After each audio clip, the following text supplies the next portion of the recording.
Bon dia. Volem contestar els destarifos. I vull dir-ho amb aquesta paraula que molta gent entendrà al nostre poble. Destarifos del PSOE, que hem viscut els últims dies. Realment no sé si paga la pena contestar arguments tan absurds com els que han expressat i per això no els farem perdre molts minuts. En primer lloc, voldria convidar-li, senyor Benlloch, a un debat sobre la llei electoral, que sembla que a vostè no li agrada perquè no li convé. A mi també em pot semblar millorable, però com a diferència de vostè, així som demòcrates, doncs l'acceptem i la respectem. I això és l'únic que ha passat esta setmana, que el PSOE de Benlloch no respecta la llei electoral i per això la Junta Electoral l'obliga a vostè i al seu recent inaugurat equip de campanya a respectar-la.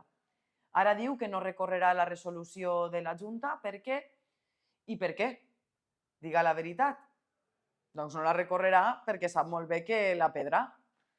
Senyors del Partit Socialista, vostès expressen que enyoren l'antic compromís.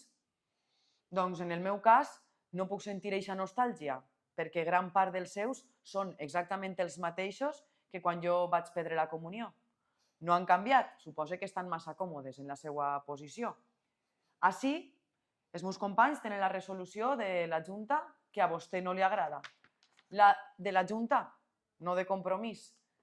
La Junta és qui demana que deixi de fer propaganda indeguda, aprofitant-se de la seva posició de control sobre les xarxes de l'Ajuntament i altres mitjans. Compromís no ha fet res més que demanar a una institució externa i independent que arbitre els destarifos que vostè ha fet. I ara llegirem l'article. Sí.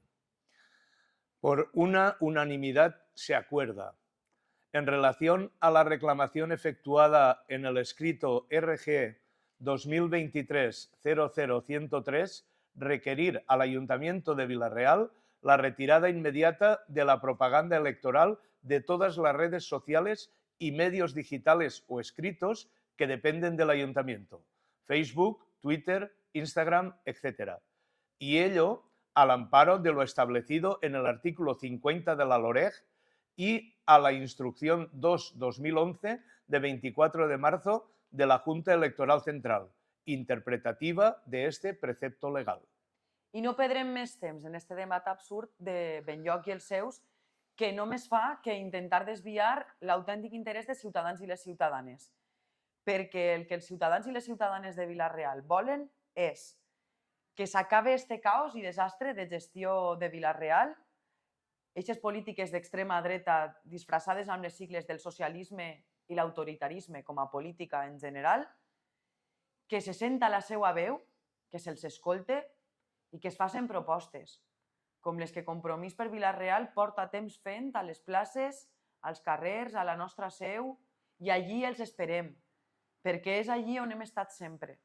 Si altres es tanquen als seus despatxos és perquè volen, perquè porten massa anys fent-ho. I per últim, siguem seriosos. No emprem termes tan greus com els que s'estan utilitzant, banalitzant d'eixa manera el que és assetjament, acosar, perquè nosaltres no insultem ni increpem a ningú. Simplement ens limitem a respectar les normes i, sobretot, a il·lusionar-nos en que verdaderament pot existir un futur d'esquerres, fet des del cor per a Vila-real.